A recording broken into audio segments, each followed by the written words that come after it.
Sí, una pregunta para Nico. Sí, vas a hablar sobre la organización de la ría biodiversa en un nuevo tiempo. ¿Puedes explicarnos un poco de esta pequeña? Bueno, tú lo sabes bien también, porque estamos varias organizaciones en el Foro de la Ría de Villaviciosa, que es un órgano, se supone, participativo, en el que, bueno, una vez al año, como mucho, nos dejan quejarnos de lo que está ocurriendo en la ría, pero a lo largo de los años hemos ido comprobando como que siempre las quejas son prácticamente las mismas, no solo de las organizaciones ecologistas y conservacionistas, sino de las organizaciones locales, culturales, sociales y del sector primario. Todos los años son las mismas quejas. Básicamente es que la ría Villaviciosa, la mitad de la ría, por ser sintético, pues sufre una gravísima contaminación por las aguas residuales urbanas, afortunadamente no industriales. Y por lo tanto se está muriendo todo en la ría. Todos los recursos tróficos están desapareciendo. Los recursos tróficos, me refiero de la ría como ecosistema de la marisma. Cada año dicen que va a haber planes, que va a haber cambios. Cada año vemos como todo va a peor. Evidentemente, ahora parece ser que sí que va a haber un cambio trascendental cuando la construcción de varios colectores haga que se depure el agua en el siglo XXI, 2022, se depure el agua de la mitad de la parte de las viviendas de la ría de Villaviciosa, se dice pronto, en el que no hay sistemas de seguimiento de si va a funcionar o no, no hay sistemas de seguimiento de la contaminación, no hay sistemas de seguimiento de ningún bioindicador, ni de aves, ni de peces, ni de crustáceos. Hay algún tipo de seguimiento por el tema del marisqueo, que como sabéis está también cerrado totalmente, de manera que también las familias que vivían del marisqueo pues, han tenido que dedicarse a otra cosa o se han ido al paro, etcétera, etcétera. O sea, no me quiero extender mucho más, simplemente era eso. No sé si he respondido un poco a tu pregunta. Bueno, en relación a las aves es que evidentemente la mayor parte de las aves de los ecosistemas acuáticos de la ría Villaviciosa están desapareciendo porque desaparecen esos recursos tróficos, ¿no? En el caso de las limícolas, todos aquellos invertebrados que se desarrollaban en los limos que aparecían con la bajada de las mareas de las que se alimentaban estas limícolas, esos invertebrados han desaparecido prácticamente por la alta contaminación. De manera que no solamente contaminación fecal, de manera que las aves no tienen que comer. Las aves arriban a los ecosistemas acuáticos para pasar el invierno, no solamente porque hay agua, sino porque también hay alimento. Entonces, a grandes rasgos. Hola, buenos días. Enhorabuena a los ponentes por sus interesantísimas intervenciones, en primer lugar. Dos preguntas, aprovechando que tengo la primera, sobre todo para Nicolás y para David, que como... No, a mí no. Bueno, muchas gracias. Pero porque ambos hicisteis relación al divorcio que existe entre la ciencia y la gestión. Tanto en el caso de los cormoranes, todo estudio científico al final, las últimas páginas llevan una serie de recomendaciones de gestión. Y siempre quedan recomendaciones, la mayoría por razones que vienen al caso. Yo he tenido oportunidad de trabajar en varios proyectos de conservación. Y luego el divorcio es muy grande. La distancia entre la ciencia y la gestión que se hace es muy grande, desgraciadamente. Y mi pregunta es, ¿por qué la sociedad lo permite? No ¿por qué sucede ese divorcio? Porque las respuestas pueden ser motivos presupuestarios, motivos de presión social de determinados grupos socioeconómicos, pero ¿por qué se permite? ¿Qué pensáis que se está haciendo mal desde el mundo científico a la hora de trasladar ese divorcio? ¿Y qué creéis que se puede hacer mejor? Y la segunda pregunta, para Mar, ¿habéis considerado implementar en el estudio del gorrión alpino los datos de energía en Collado Hermoso, que llevan muchos años capturando gorrión alpino allí, si es por motivos metodológicos que no son compatibles o por alguna otra cuestión? Gracias. Bueno, gracias. En realidad todos los trabajos que he presentado son con datos no solamente recogidos en el anuario, también con el guía y eso, sino también con el GIA. Sí. Bueno, esa separación de poderes, ese divorcio que comentabas entre el uso de los datos científicos por parte de los gestores, no existe en todos los campos. Es generalmente en el campo de medio ambiente. En otros campos, como hemos podido comprobar en nuestras propias carnes hace poco, sí se ha seguido el criterio de los científicos con una cosa tan grave como ha sido la pandemia, ¿no? Pero se sigue cuando de verdad la situación es dramática. En cuanto a medio natural y diversidad, me refiero. En medio natural y biodiversidad llevamos y me incluyo porque he podido participar en los últimos tiempos, pero desde, si me equivoco me corregís, ya había publicaciones científicas en los años 70 que estaban alertando de las consecuencias gravísimas del cambio climático. O sea, la crisis de diversidad biológica, que todavía es, bajo mi punto de vista, más rápida y más acuciante y se está viendo acelerada por el cambio climático, se viene alertando sobre ella a los gobiernos y a las organizaciones internacionales desde hace muchísimos años. Bueno, no funciona. No funcionan algunas cosas. Otras cosas, para eso estamos luchando, para que funcione y para intentar. Y luego también hay otra cosa, yo quiero hacer aquí autocrítica, ¿no? También muchas organizaciones ambientales, conservacionistas, ecologistas o científicas o universidades, que también he podido estar en universidades, creo que debemos implicarnos mucho más en la conservación, porque al final nos vamos a quedar sin objeto de estudio en algunos casos, y en otros casos las consecuencias están siendo muy graves para la propia supervivencia de nuestra sociedad como tal. A ver, yo por lo que me comentaste, yo voy a muy breve. Yo creo que también hay una cosa que parece que se nos olvida siempre en estos debates, ¿no? Que es que los políticos son un reflejo de la sociedad que hay. Si la mayoría de la sociedad quisiera conservar la naturaleza, los políticos se pegarían por conservarla para ganar votos. Yo creo que uno de los problemas es que se ve con el cambio climático, se ve con la conservación de la naturaleza y otros intereses que priman más. La gente, la mayoría de la sociedad sigue considerando, mucha sociedad sigue considerando que la conservación de la naturaleza es un lujo y nadie quiere prescindir ni del coche, ni de nada, ni de tener un chalet en la costa, ni de tener nada porque no le compensa. Entonces yo creo que muchas veces nosotros nos escudamos en los políticos y cagamos para ellos por no cagar para nosotros, pero yo creo que nosotros tenemos una culpa muy, muy, muy gorda en todo esto. Y es como lo de la peli de No mires arriba, ¿no? O sea, la gente no quiere que le cuentes noticias malas, la gente prefiere eso pero yo creo que eso es evolutivo. O sea, la mayoría de la evolución, igual que los dinosaurios se extinguieron por un asteroide, nosotros cambiaremos cuando nos caiga el asteroide, cuando no nos quede más remedio. O sea, yo eso lo tengo cada vez más claro.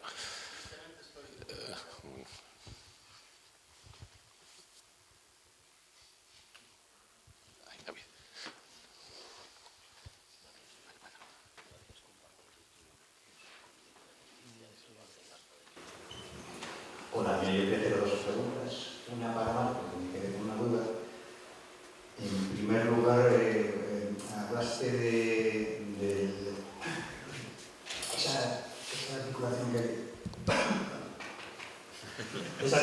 habías visto o que habéis detectado entre los inviernos duros en Suiza y la presencia de ejemplares invernantes de gorrión alpino en Pirineos, y comentabas que la previsión sería de inviernos más cálidos, entonces no nos llegara ese flujo de aves suizas, y me pareció que fiabais eso con la recuperación el rescate de poblaciones. Es decir, ¿hay alguna evidencia de que los gorriones suizos nutran en algo la población reproductora que hay aquí en Cantábrico?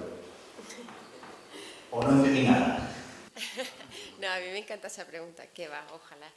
De hecho, claro, o sea, siempre se habla un poco eso hay un poco creo, de confusión a nivel de conceptos, y muchas veces se habla de la importancia de la migración para la estructura genética o el rescate de las poblaciones, pero en realidad yo creo que ahí el concepto no es tanto migración como dispersión. Entonces, ¿qué proporción de individuos, de esos que están migrando, crían en la cordillera cantábrica para que realmente tengan una influencia en la estructura genética?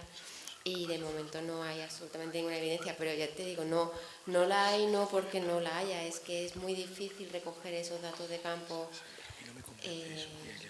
Ya en cualquier especie, pues en alta montaña y con este tipo de especie es casi imposible. pero muy interesante tu pregunta. Sí, sí. Este cambio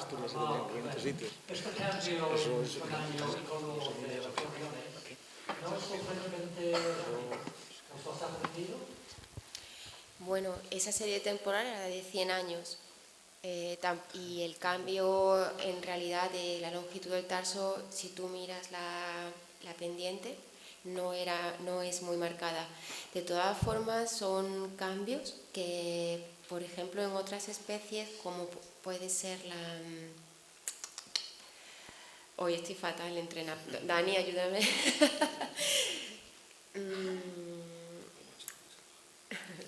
Bueno, luego te diré el nombre. En otras especies se han observado cambios muy pequeños en el tamaño, en el papamosca, que hablan de que son cambios microevolutivos, y ellos sí que han relacionado estos pequeños cambios que yo discutía con ellos porque decía, puede ser un error en la medida. Quiero decir, es tan pequeño que está dentro del error que uno hace al medir con él. Y han demostrado que tienen efectos muy fuertes a nivel de reproducción. Así que sí, que son importantes. Pero si tú miras el cambio a lo largo de estos 100 años y tú piensas que ahí habían individuos de muchísimas especies, al final el cambio no es tan marcado. Pero sí creo que puede ser importante. Espera, que hay. No, hay otros por ahí atrás. Otra vez, un poco sobre lo que decía David también. Creo que estabais tomando muestras para genéticas, no sé si vais a hacer para ver posibles árboles genéticos con respecto a otras poblaciones y a lo mejor también deducir procedencias, aunque efectivamente no puedan contribuir al rescate. Sí, o sea, en realidad la toma de sangre, precisamente el objetivo es ese, poder hacer comparaciones de genética de poblaciones. Lo que pasa es que de momento tengo datos de Italia, Alpes italianos, Apeninos, Pirineos, Picos de Europa y Ubiñas, porque también estaba interesada en saber si Ubiñas era una población diferente de Picos de Europa. Y estoy esperando que me manden más muestras de Austria, de Francia, de Suiza. Lo que pasa es que todos estos trabajos con sangre implican muchísima burocracia, todos los protocolos de Nagoya y todo lo demás.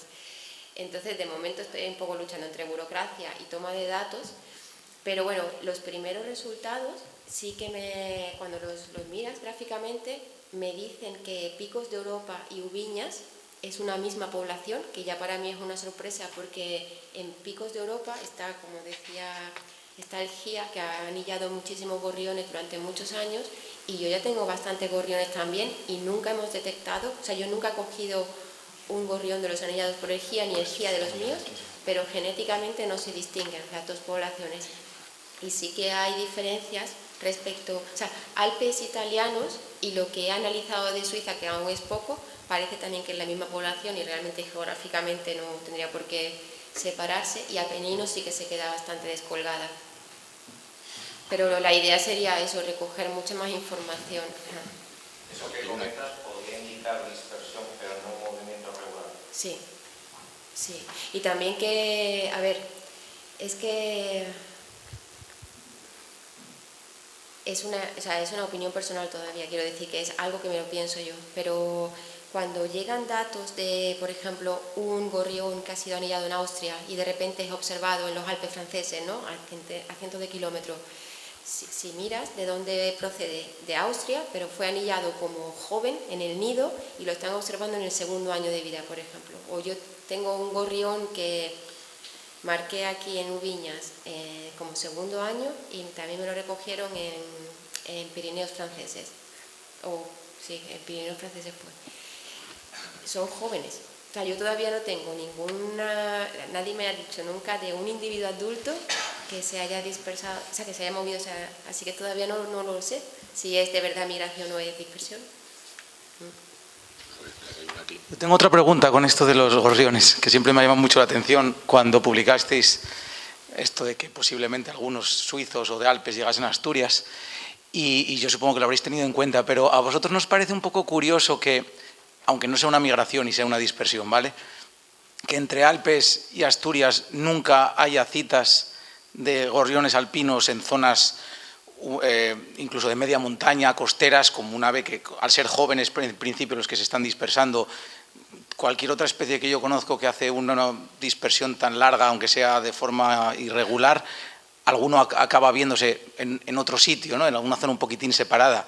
Y que yo sepa, no hay datos ni en los collados de Navarra de grupos de gorrión alpino en migración activa, no conozco ningún dato, y he estado mirando mucho eso en zonas alejadas, ¿no?, de aquí, es decir, ninguno ha aparecido en una playa del País Vasco, ni en ningún otro sitio. Entonces, eso es algo que siempre que me llamó mucho la atención. En caso de que hubiese ese movimiento, ¿por qué ninguno se ve en zonas intermedias? Ya. Bueno, pero en realidad, por Navarra y por ahí sí que se ven grupos de gorriones, cuando en realidad no están criando, ¿no?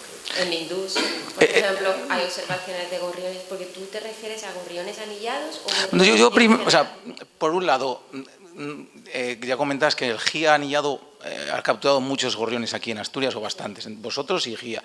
Y creo que en Alpes, Austria y Suiza también se han anillado bastantes. Ya casi por estadística no, pero podía... también sí son bastantes. Bueno, de otros pájaros, bueno, no digo que tuviese que haber pasado, pero perfectamente podíais haber recapturado alguno. Sí. No ha pasado. No. Y yo,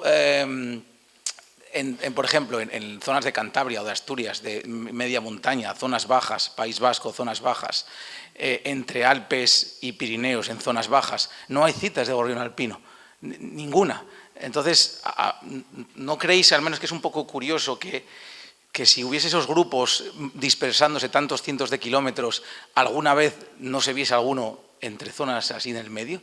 Desde luego, vamos, de todas formas, por eso yo sigo insistiendo, también si nadie me lo financia, en poner catálogos y recoger toda esa información. Creo que es la única forma, porque es verdad que estudios de genética pueden darte ese tipo de información también, pero yo creo que al final, recogiendo datos de información de los individuos marcados, es la única forma de enterarnos al final qué está pasando.